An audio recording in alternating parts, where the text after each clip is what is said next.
epidemia en el mundo produjo algo así como el triple de víctimas que la Guerra Mundial, más que entre la Primera y la Segunda Guerra Mundial juntas.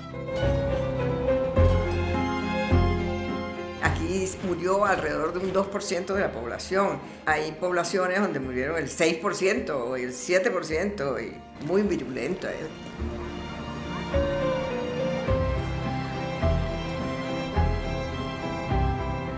Se estima que en torno a 40, 50 millones de personas murieron en un breve periodo de tiempo, en unos pocos meses. Ya son muchos muertos, sobre todo en edades activas. Lo primero de todo fue un fracaso para la medicina, que ya se sentían, que ya conocían las bacterias, que ya empezaban las vacunas, y resulta que no. Como madre de todas las pandemias, fue el origen de los virus de las pandemias posteriores. Esta gripe del 18 tiene un patrón diferente a las otras y mueren los jóvenes.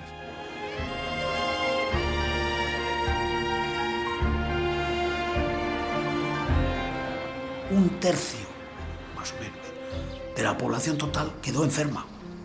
Eso significa que en España enfermarían entre 7 y 8 millones de personas. El sistema ferroviario y también el sistema de conexión por buques fue difundiendo la pandemia a lo largo de todo el mundo.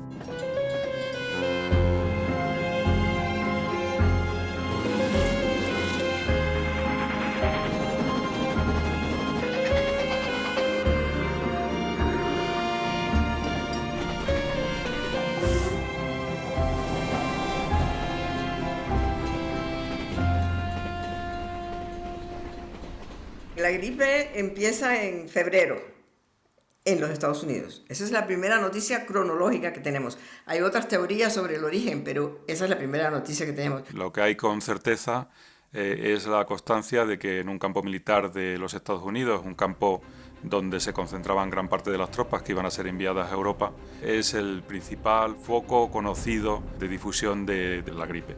Y entonces empiezan a venir miles de muchachos de los campamentos militares de allá, muchísimos de ellos enfermos. Llegan a Europa y se produce la difusión masiva de la gripe en el continente europeo.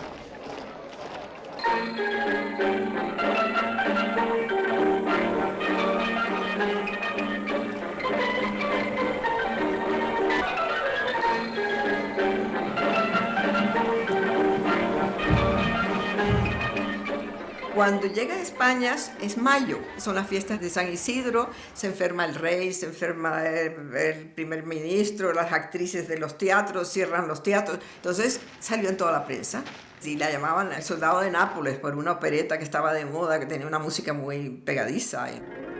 Vamos a contarles cómo es la enfermedad de moda que en forma de brutal epidemia se ha metido en las casas de Madrid. Y que por haber entrado en todas, absolutamente en todas, hemos dado en llamarle El Soldado de Nápoles.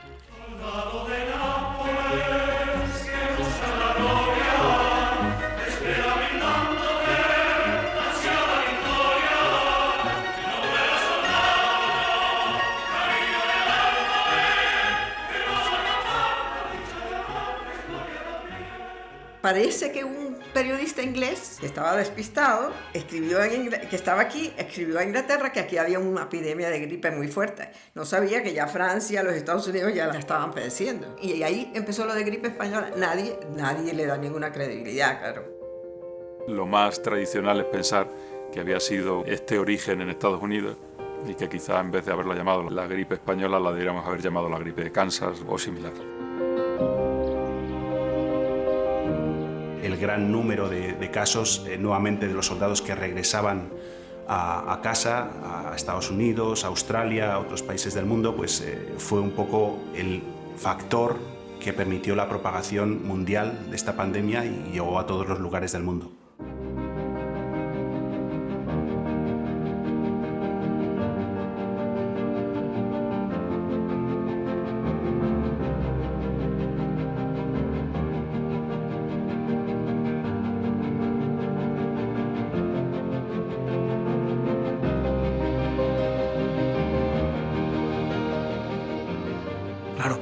40 o 50 millones de excombatientes de decenas de países repartidos por todo el mundo, celebrando la victoria, sobre todo los que habían ganado, claro, la victoria, en sus países, en fiestas, desfiles y tal, pues bueno, eso es una difusión enorme de la epidemia, ¿no?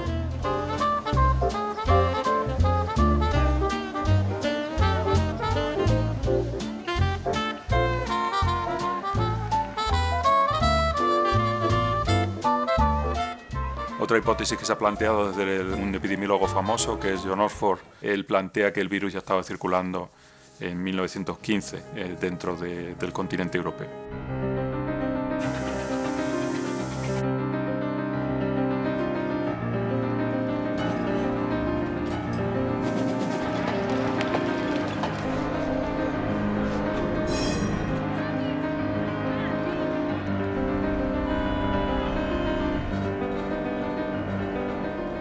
Que no es que de repente un día el virus decida, sino que es todo un proceso largo de transformaciones en el entorno, entre las condiciones de vida de las personas, ese movimiento, desplazamiento. En una pandemia el proceso de difusión es bastante rápido si tú tienes unos medios de transporte que lo favorezcan. Hay algún investigador que plantea que es probable que hubiera población china que tuvo que venir en 1917 a Francia y que pudieran ser los que pudieran haber transportado el virus en ese momento. Incluso plantean el origen de la pandemia en Francia.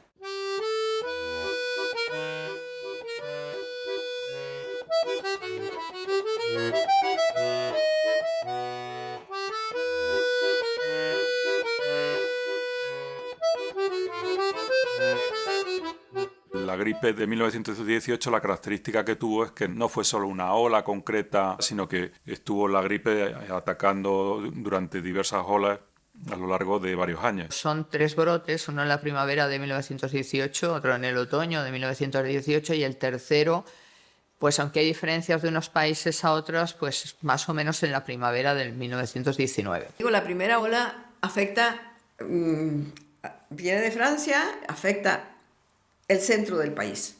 Madrid, sobre todo, Madrid fue impactada por esa primera ola que era más bien benigna. Desde hace días cunde en Madrid una epidemia que hasta ahora se presenta con caracteres de benigna, pero tiene justamente alarmados a todos los vecinos de la corte. La enfermedad, cuyos síntomas son generalmente vómitos, fiebres, diarreas y dolores en todo el cuerpo, es en el fondo algo semejante a la gripe o trancazo. Pero no llega a meterse en la parte rural y nada. Viene, explota como una gripe fuerte, pero sin tanta mortalidad. Pero es que la ola del otoño del 18 fue la peor de todas. En España, el 75% de la mortalidad que se produce durante toda la pandemia del 18 se produce en octubre-noviembre. El factor que más influyó fue la inmunidad. Es decir, aquellos que tuvieron la primera ola se salvaron en gran parte de la segunda. Y el otro factor es el nivel de vida de las provincias.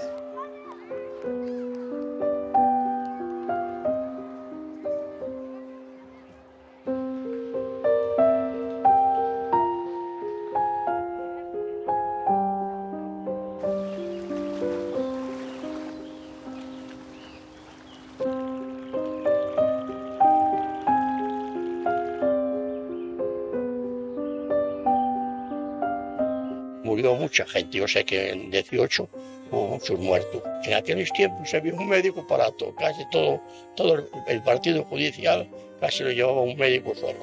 Se llama el doctor Cebreiro. Cobraba muy poquito, era un doctor muy humano, a los pobres no les cobraba nada. La gripe del 18 continúa en el otoño del 18, continúa en la primavera del 19. Hay una tercera ola al principio del invierno de 1919, que también fue mala, pero ya la mayor parte de la gente estaba inmunizada. En junio, más o menos, de 1919, aquello ya desaparece lo que son este conjunto de 3 brotes. En 1920 vuelve otra, que aquí en España causó bastantes muertes, pero ya entre los niños, los que no estaban inmunizados.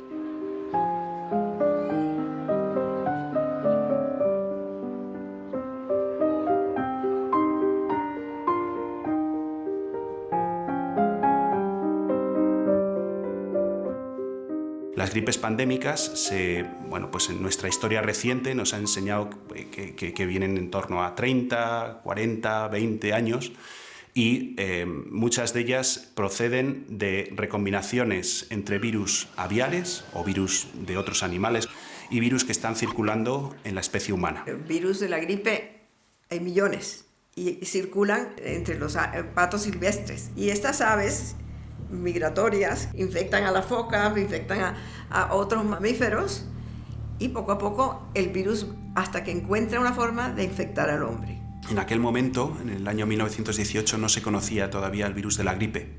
Se estuvo durante mucho tiempo tratando de aislar bacterias que fueran las culpables de la patología. Y con esta pandemia eso no ocurrió, porque no se logró aislar o poder ver un germen que fuera el productor de la gripe. Durante aquella época, muchas personas que estaban trabajando, sobre todo en Estados Unidos, que estaban trabajando con este caso, con el caso de la gripe, fueron conscientes de que no eran capaces de aislar al agente infeccioso, pero sí que fueron lo suficientemente perspicaces como para guardar muestras, cortes de parafina de pulmones de personas que habían fallecido. Entonces cogieron a los que habían muerto en 1920 y con esos tejidos y una señora inuit, una esquimal, que la encontraron bastante intacta en el permafrost, resucitaron el virus, es decir, lo reconstruyeron genéticamente y hoy en día tenemos el virus de la gripe del 18. Durante la epidemia, en España y en todos los sitios, se creía, no se sabía que era el agente, el patógeno, que era un virus, se creía que era una bacteria, el bacilo de Pfeiffer. La idea era aislar el germen, ese bacilo, para fabricar un suero específico y una vacuna para prevenir y el suero para tratar. Es más, las vacunas que se aplicaron en España también, eran un compuesto del bacilo de Pfeiffer que sí que tuvieron algún efecto positivo, seguramente, porque había una gran comorbilidad entre el virus de la gripe y la neumonía. Las vacunas que se prepararon podían servir en el mejor de los casos contra las complicaciones bacterianas, pero no contra la enfermedad. En los años siguientes, como se siguió investigando, cuando ya se descubrió que era un virus, pues claro, la primera vacuna ya fue de los años 30, fue poco después, ya antigripal. Fue con posterioridad que se supo que era la gripe y después de muchísimos años, hasta bien entrados los 2000, que no se logró secuenciar e identificar completamente aquel agente infeccioso. En el hombre, el bacilo de la influenza puede llegar hasta la sangre, aunque lo ordinario es que se localice en la superficie. Aunque dicho microbio puede eliminarse por la boca, en la mayor parte de los casos se expulsa por las vías respiratorias, ganando el ambiente al desprenderse de los esputos.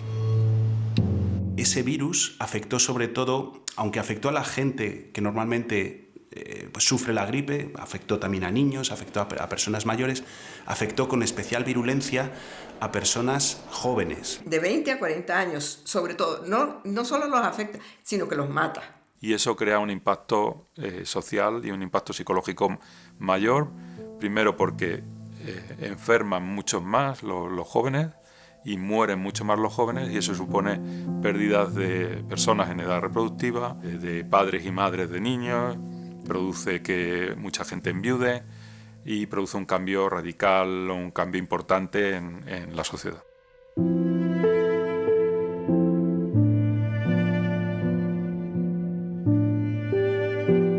Mi hermana tenía 3 años, la que ha sobrevivido, y cayó, claro, con la gripe, pero después de ella había un niño de 2 y otro niño de 1. Teníamos una niñera y todos cayeron y murieron los niños y la niñera.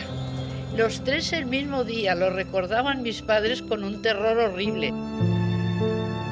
La gripe española, de alguna manera, estaba afectando a personas que no tenían nada de inmunidad frente a esa gripe, pero es posible que personas ya por encima de 40, 50 años hubieran sufrido alguna gripe anterior y que de alguna manera tuvieran su sistema inmune preparado para luchar contra ella. No así las personas más jóvenes. Tiene también que ver con unas gripes anteriores, con este caso con la gripe de 1889-90, Parece inferirse de esa conexión que aquellas personas que pasaron la gripe de 1889-90 tenían algún tipo de protección respecto a la gripe del 18.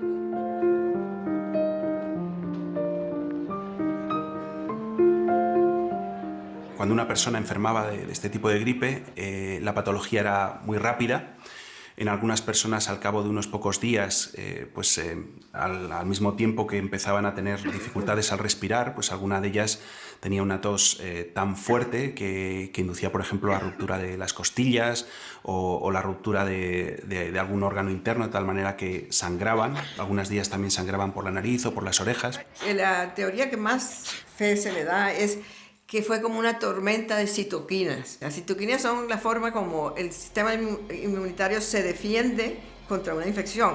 Entonces el área afectada se inflama para que puedan llegar los anticuerpos. Pues parece que la reacción de los jóvenes fue exagerada, patológica. Y entonces en las autopsias encontraban que los pulmones estaban inundados de fluidos. Personas que perdieron masa muscular, capacidad pulmonar, con lesiones pulmonares graves, que de alguna manera pues, luego tuvieron complicaciones al poco tiempo, también asociadas a infecciones. Estos hombres comienzan con lo que parece ser un ataque ordinario de gripe. Y cuando llegan al hospital, desarrollan rápidamente el tipo más vicioso de neumonía que se haya visto. Pocas horas después del ingreso, puede verse la cianosis extendiéndose desde las orejas a toda la cara, hasta que se hace difícil distinguir negros de blancos. La cantidad de casos de complicaciones neumónicas, de pulmonías, pues. Y la pulmonía, entonces, la mayor parte de la gente se moría. Lo más estudiado y lo más conocido es la encefalitis letárgica, que apareció en personas que habían padecido la gripe posteriormente, ¿no? Algo después de haber pasado la gripe. Personas, por ejemplo, que estaban como dormidas, estaban conscientes, pero no reaccionaban, pues comían, respiraban, parpadeaban, pero no reaccionaban al mundo. Se quedaron como en su burbuja y bueno, pues permanecieron ahí durante muchas de ellas el resto de su vida. Pues realmente se percibe, claro, ese impacto negativo, esa sensación de depresión, también de estar desbordado por la situación. En febrero de 1919 mi tío cogió la gripe y en 4 días estaba muerto.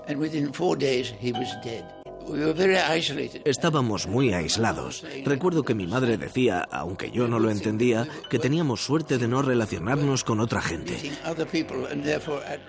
Cualquier persona, sea rico, sea pobre, sea niño, sea mujer, puede morir en una de estas enfermedades. Las estrellas, algunas de ellas enfermaron, algunas murieron. Por ejemplo, Lillian Gish y su hermana Dorothy Gish, que eran famosísimas, entonces las más famosas, la tuvieron la gripe. Lo mismo que Mary Pickford. Mary Pickford era lo más de lo más.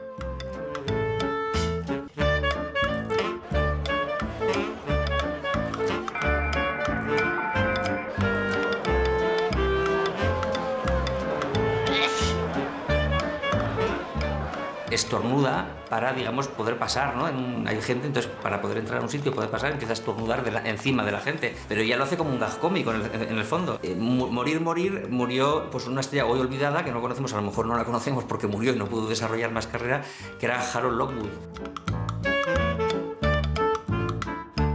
Aunque el impacto fue mayor en gente con menos recursos, varios de los que participaban para redactar el Tratado de Versalles durante la Primera Guerra Mundial fueron afectados ellos directamente o sus familiares. Bueno, también Clemenceau y Lloyd George, el británico, también tuvieron la gripe.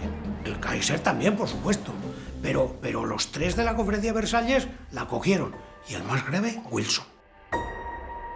Por ejemplo, el pintor Munch, el noruego Munch, él también fue afectado y él se pinta. Se levantó un día de la cama, hizo un autorretrato enfermo de gripe, que así tituló. Él está enfermo, pero el cuadro en sí entero es un cuadro de enfermo. Se ve la melancolía, la tristeza, ese sillón amarillo en el que se sienta, la curva que forma su cuerpo envuelto en una bata. No se ve que haya sido una habitación de enfermo, pero sin embargo está la enfermedad presente.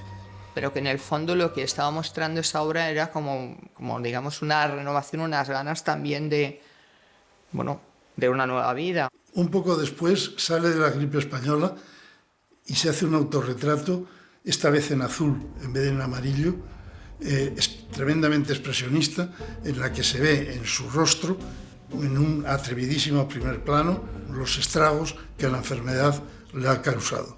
Klimt, si no recuerdo mal, otro pintor, ese sí murió. Klimt, en febrero del 18, sufre una embolia que se transforma en neumonía y muere, probablemente contagiado por la gripe española. Klimt es el autor del famoso El beso, otro de los iconos del siglo XX. La gripe del 18 sí que supuso un miedo y unos confinamientos que implicaron una mayor creatividad. Es visible en Schoenberg y en Stravinsky también ese cambio en el tipo de música. La música dodecafónica surge como todo ese proceso realmente. Hay muchos factores. La pandemia tuvo que ver, pero tuvieron que ver también el desmantelamiento del antiguo régimen en todos los sentidos, político, social, moral, ético, ¿no? Prokofiev no llegó a contraerla, pero estuvo toda su vida preocupado precisamente porque tenía miedo de poder hacerlo. Bartók tuvo una infección de oído que prácticamente le llegó a dejar sordo. Stravinsky también. Es que muchos de los compositores pasaron por esta gripe del 18, de los que fueron a Estados Unidos, porque fue uno de los primeros lugares donde se empezó a difundir.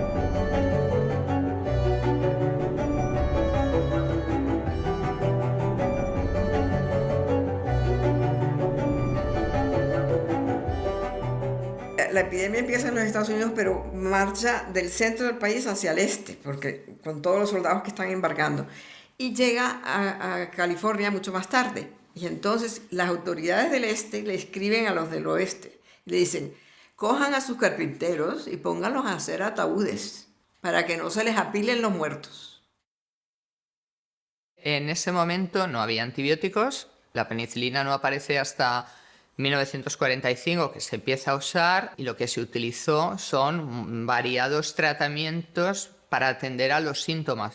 Tratamientos paliativos, trataban de bajar la fiebre, tratamientos antibacterianos con antibióticos, Salvasan, tratamientos que en principio no iban a afectar al virus, iban un poco tratando de aliviar, en caso de que el paciente tuviera una sintomatología muy grave, aliviar esa angustia de no poder respirar. O sea, medidas, digamos, de tratamiento sintomático que decimos y de soporte general, ¿no?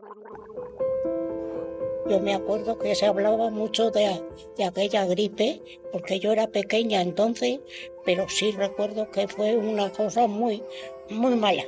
No había seguridad social, ni muchísimo menos, y teníamos cada uno un médico particular. Cuando te ponías mala, llamabas a ese médico y era el que te atendía. Y sobre todo nos hacían sudar, que con el sudar ya lo arreglaban todo. Porque yo creo que en aquella época hasta los médicos no sabían lo que era aquello. Mi padre me contaba, y mi tío también me contaba, de que una de las cosas que les hacían a los niños, les metían en habitaciones cerradas, les echaban el zotal, les echaban agua y bueno, pues de esos vapores pues pensaban que los niños iban a de alguna manera estar más preparados y a no infectarse. Se utilizaron muchos recursos, pues la quinina, pues que ya se había utilizado contra otras fiebres, ¿no? O contra la malaria. Se incorporó, por ejemplo, como novedad, la aspirina de Bayer. Y luego, pues medidas de aislamiento, tratar de que las personas no se juntasen en espacios comunes a niveles que se agolpase mucha gente, tratar de llevar mascarillas, fomentando, por ejemplo, que las personas, antes debía de ser bastante común pues el tema de escupir en el suelo, pues que no escupiesen. La gripe, de todas maneras, hoy en día tampoco tiene un remedio, es decir, que lo que mejor es que te cuiden, que te metan en una habitación aireada, que te den bien de comer, que para mucha gente eso no era posible. Lo que teníamos era la beneficencia municipal. Pero claro, esa estaba destinada a los pobres, a las personas calificadas como pobres de solemnidad. Quien tenía dinero pues iba a ese médico al que pagaba y ya estaba. Y el grupo de personas que no iba a entrar dentro de esa beneficencia, si podía, pagaba esas sociedades comerciales que le cubría la atención médica, farmacéutica y si moría, pues también el entierro. Aparte de las casas de socorro, que atendían fundamentalmente a personas con bajos recursos, estaban los centros hospitalarios. La capacidad que tuvieran estos hospitales se vio más que superada. Se requirió el establecer pabellones Docker, traído, digamos, del ámbito de la medicina militar. En el Instituto de Salud Carlos III, en esa zona, hubo que instalar hospitales de campaña. No había suficientes hospitales, ni suficiente nada. La gente lo vivió y el que le tocó morirse se moría. Hubo dificultad para tener médicos disponibles. De hecho, se utilizó a los estudiantes de medicina del último año, o sea, se buscó tratar de cubrir esas necesidades. En Madrid y en otras ciudades, el gobierno permitió que médicos y enfermeras jubilados, eso sí, remunerados, sirvieran para asistir a los enfermos en las epidemias. Que entonces se iba a la Casa Socorro y nos atendían muy bien. Se jugaba en la calle, a la comba, había todo, se jugaba, eran otros juegos, otras cosas. Las autoridades médicas, sobre todo, y algunas militares, pero sobre todo las autoridades médicas, sí que señalaron los problemas y las medidas que había que tomar. Pues se implementaron medidas que se vienen aplicando desde, con pequeñas variaciones, desde las epidemias de peste que asolaron Europa. Confinamiento y distanciamiento físico y social, como medidas básicas. Y después, claro, todo lo que eso trae aparejado de freno de la economía. Otras medidas que se tomaron, desinfecciones no solo de mercancías, sino también de las personas. Por ejemplo, limpieza de las calles en las localidades o donde llegaba el tranvía. Generalmente coincidían los políticos del momento en que había que tomarlas porque también había que mostrar a la población que se estaba haciendo algo. En los Estados Unidos tomaron medidas, por ejemplo, la mascarilla, que aquí no se vio. Porque fue más propio, se utilizó más en, digamos, ámbito anglosajón. Estuvimos más centrados en el lavado de manos, que es muy importante, claro, y en otras medidas que esa entonces suele estar relacionado con esa tradición cultural y también científica.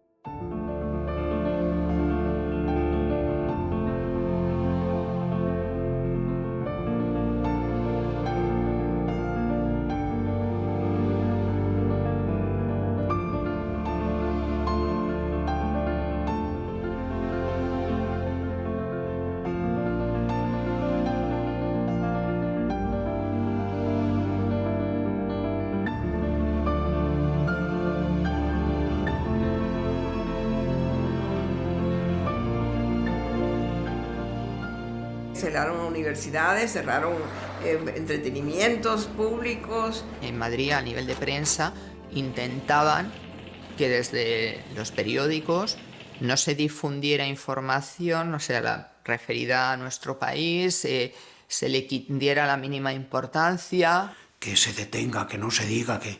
Y entonces las autoridades pues empiezan a decir pues que es una gripe común, que eso se cura en 2 o 3 días, que no pasa nada. De entrada, digamos, era como algo banal y entonces no había esa percepción del riesgo. Pero a medida que eso se prolonga y o sea, va aumentando el número de casos, de muertes, es decir, se va agravando, pues cambia totalmente la percepción y se pasa a una percepción de verdadera gravedad. Esto es una constante en todas las epidemias, se da en todas. El rechazo inicial de las autoridades a admitir la epidemia, la existencia de la epidemia. En Estados Unidos, algunas ciudades, por ejemplo San Francisco, aplicó las medidas pronto y muy bien, hasta el punto de que el incumplimiento del lockdown y del uso de mascarillas estaba penado con grandes multas y hasta con cárcel.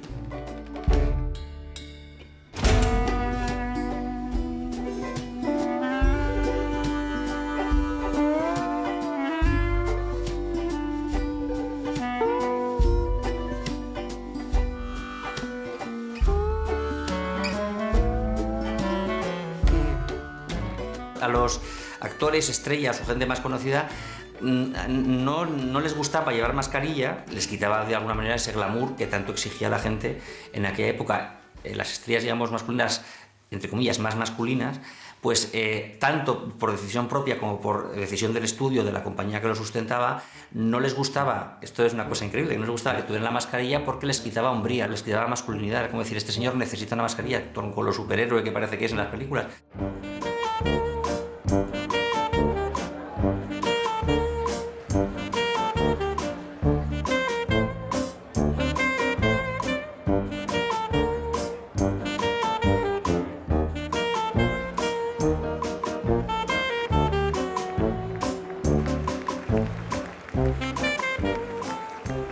Aquí también había denuncias a veces de que el contraste, ¿no? Se cerraba la universidad, pero se permitía que el café, el teatro estuviera abierto o que incluso se organizaran grandes procesiones. Esta segunda ola se penetró a los pueblos más remotos de España. ¿Y qué pasó? Que coincidió con todas las fiestas y las autoridades no querían prohibir las fiestas. Claro, se hizo tarde, se hizo mal, la gente no creía a las autoridades. Se imponen medidas de prohibición, se prohíben ya las fiestas que ya habían pasado, claro. Y la iglesia se le da por hacer una novena multitudinaria para pedirle a Dios que se pare la pandemia. Las medidas tienen que ser rápidas y mantenidas durante mucho tiempo. Se vio que las ciudades donde se habían impuesto estas medidas antes salieron mejor libradas. En los años 20, los estados que aplicaron el confinamiento creció su PIB 5 o 6 veces más que los que no lo aplicaron. Estaba la discusión, como siempre, si optar por la economía o por la salud. Y es un dilema absurdo, porque es que sin salud no hay economía.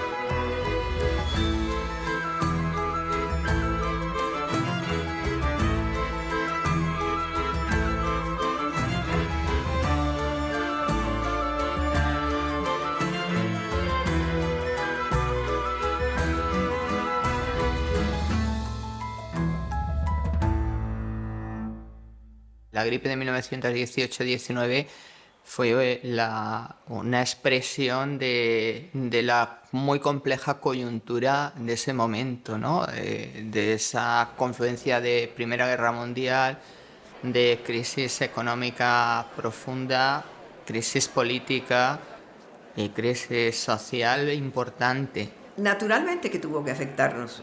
Padres de familia muertos, absentismo violento, consumo cero. Hubo muchísimas dificultades, claro, una economía de guerra, pues naturalmente, bueno, y los países europeos se endeudaron con Estados Unidos, que era el principal acreedor en miles de millones de dólares.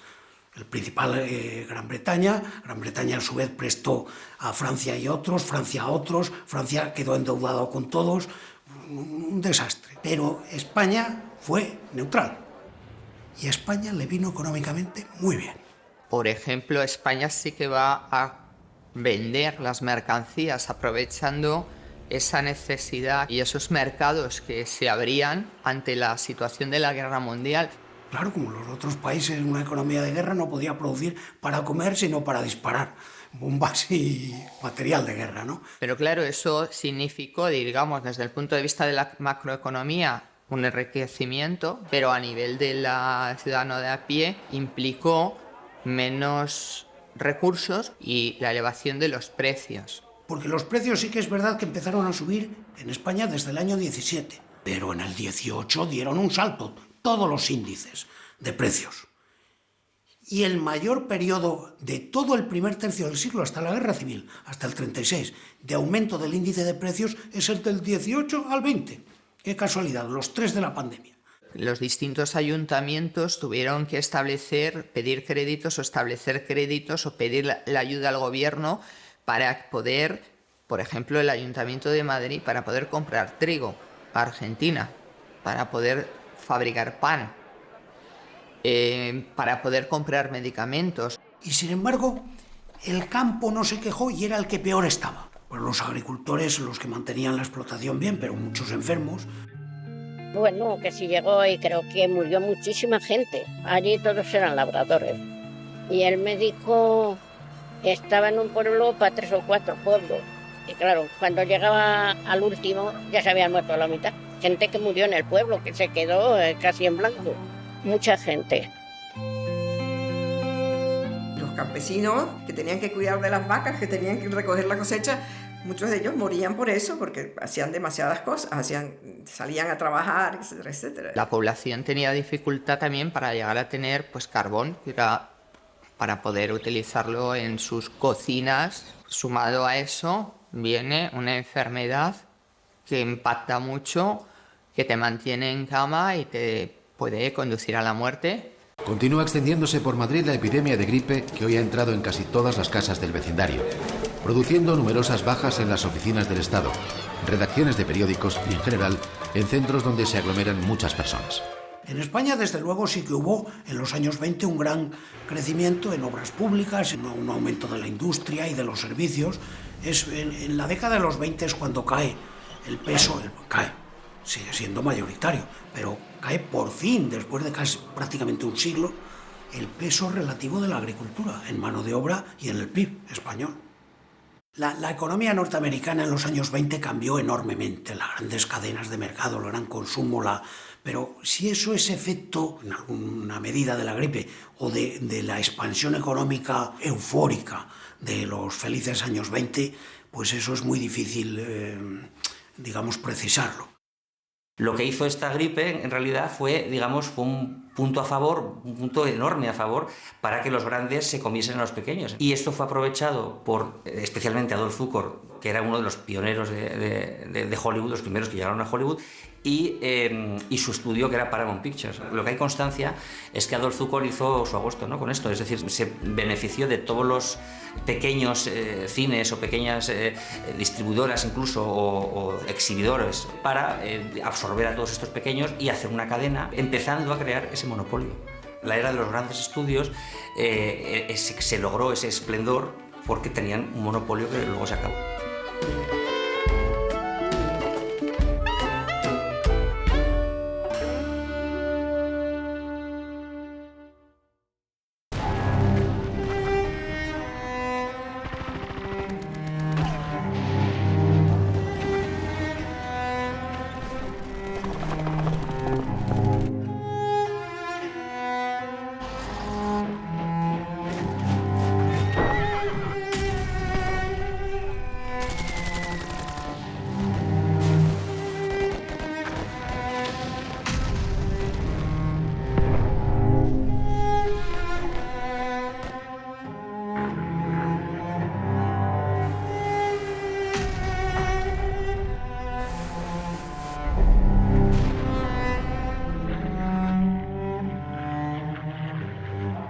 La gripe de 1918 fue una gripe que, por su grado de virulencia, acabó con tal número de personas en tan poco tiempo que rompió un poco los esquemas de estabilidad social y de alguna manera fomentó o desencadenó el final de la Primera Guerra Mundial y el armisticio, con las consecuencias que tuvo también a la hora de prepararlo para la Segunda Guerra Mundial. Hay un investigador sudafricano que tiene esa hipótesis, que la gripe del 18 afectó a la guerra en su conjunto y que pudo determinar también la forma en la que finalizó la guerra. El ejército estaba debilitado porque una gran parte estaba enfermo. Había que meter a todos los enfermos con los heridos por esas carreteras llenas de barro y de obstáculos y no sé qué. Los enfermos eran un problema estratégico. Es decir, que sí influyó en la guerra. El que las tropas, un gran número de tropas estuvieran enfermas, que no pudieran ir al combate, el gran número de bajas, el gran riesgo que corrían los dos ejércitos a la hora de enfrentarse y no tener en sus líneas de frente el número de soldados que estarían dispuestos a pelear. ¿Pero por qué los mandan sabiendo que estaban enfermando tanto? Los mandan porque Alemania se preparaba para dar una última ofensiva esa primavera. No querían contar que tenían la mitad del ejército en la cama, ninguna de las potencias que estaban en la guerra.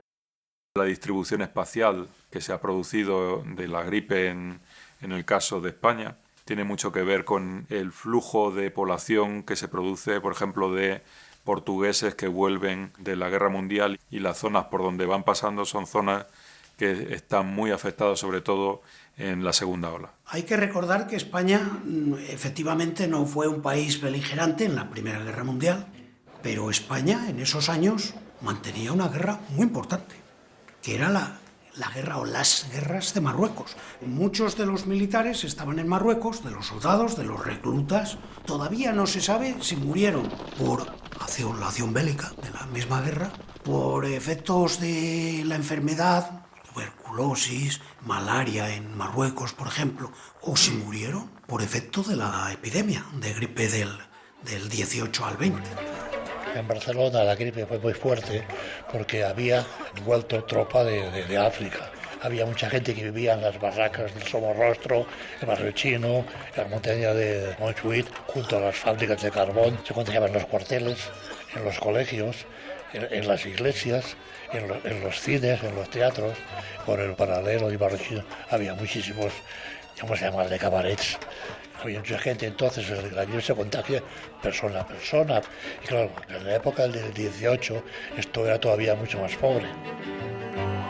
Los Estados Unidos, como estaba en la guerra, no permitió que se acabara la producción para la guerra. Es decir, ahí iba todo el mundo a la fábrica a hacer tanques porque sí, enfermos o no enfermos.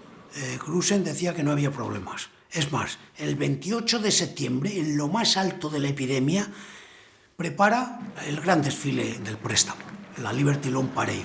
Varios miles de manifestantes, marines, enfermeras, bailarinas, músicos, etcétera, desfilando por todas las calles, y varios cientos de miles aplaudiéndole por la calle. Hasta ese día había habido 30, 100, 40, 100 enfermos en Filadelfia. A los 3 días explotó.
¿Y eso qué es? La gripe española.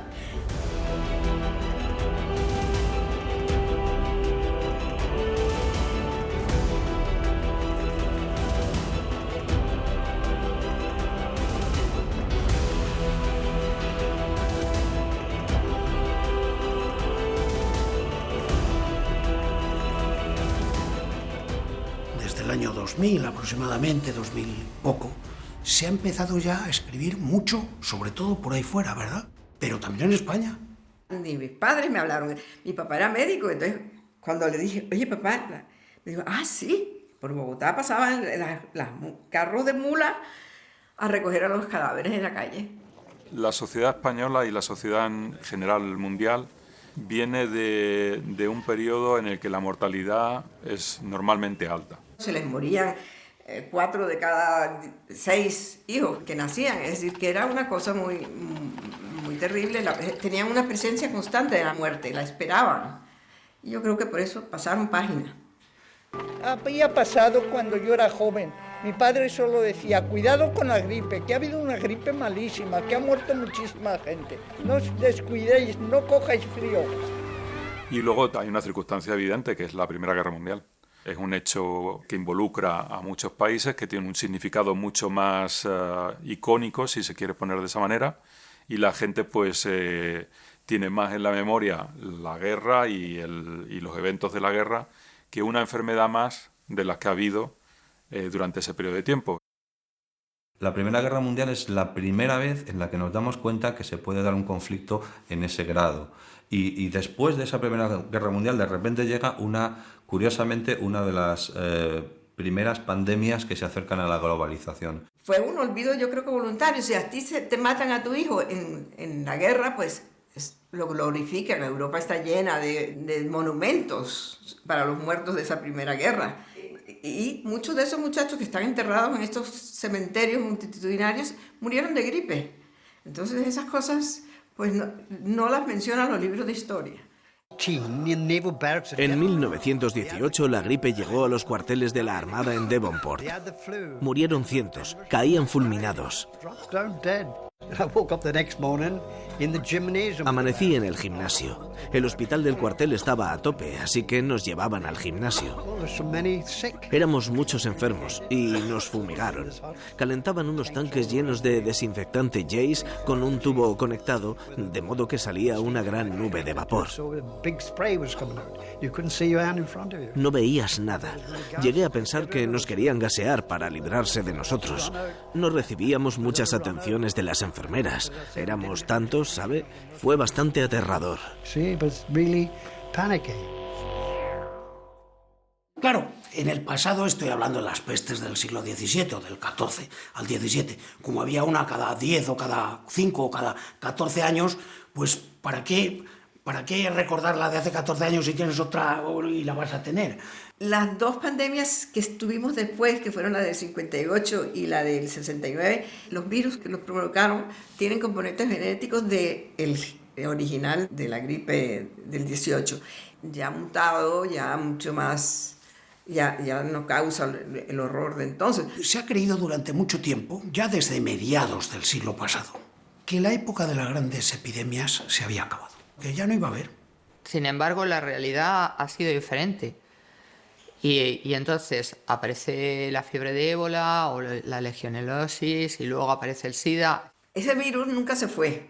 Es un virus que ha sabido sobrevivir a todo. Parece que con más frecuencia, cada vez con más frecuencia, se pueden estar sucediendo este tipo de episodios porque se han roto equilibrios, porque se ha degradado bastante las condiciones de vida de la población a nivel mundial. Todos esos son elementos que ayudan y facilitan que se pueda producir este tipo de fenómenos. Por eso, desde hace muchos años se está diciendo, hay que estar preparado, viene una pandemia. Pues lo siguen anunciando, que va a haber más de gripe o de coronavirus o de algunos de los varios cientos de miles de virus que corren por ahí. Es verdad que el impacto fue tremendo porque desde el punto de vista demográfico, porque se calcula que produciría entre 50 y 100 millones de muertos en el mundo. Es difícil de estimar exactamente el número de muertos porque en muchos de los países que fueron afectados no existe o no existía en ese momento un registro de mortalidad fiable. Tienes que controlar no solo a aquellas personas que fueron diagnosticadas con gripe, que no fueron ni siquiera la gran mayoría. Tienes todos aquellos que mueren por neumonía, bronconeumonías y otra serie de enfermedades, diagnósticos que habían sido provocados por la gripe. ¿Que puede volver a aparecer un virus?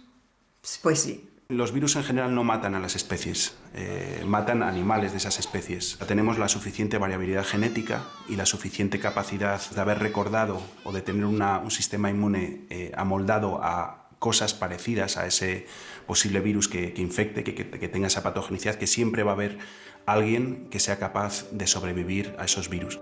Todas las epidemias en la historia siguen una secuela idéntica.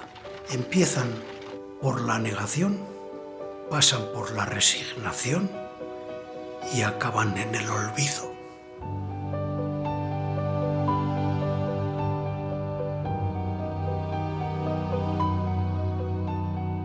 Hablando de enfermedades, la Organización Mundial de la Salud está preocupada por un virus que afecta al aparato respiratorio y que ya ha causado 2 muertes y una treintena de casos en China. El Departamento de Salud del Gobierno vasco ha detectado un caso sospechoso, una mujer de origen chino que ha regresado recientemente de esa ciudad de Wuhan, presenta síntomas. El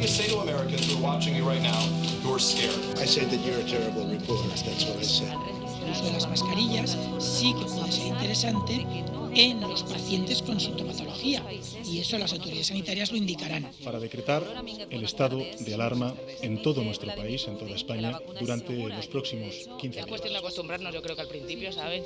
Y luego ya, lo que pasa que claro, con el verano ahora y todo... Ahora se ve más gente, yo estoy en la calle, pues estoy viendo más gente. Yo no llevo mascarilla como hace él, siempre que le ves, ahí está con su mascarilla.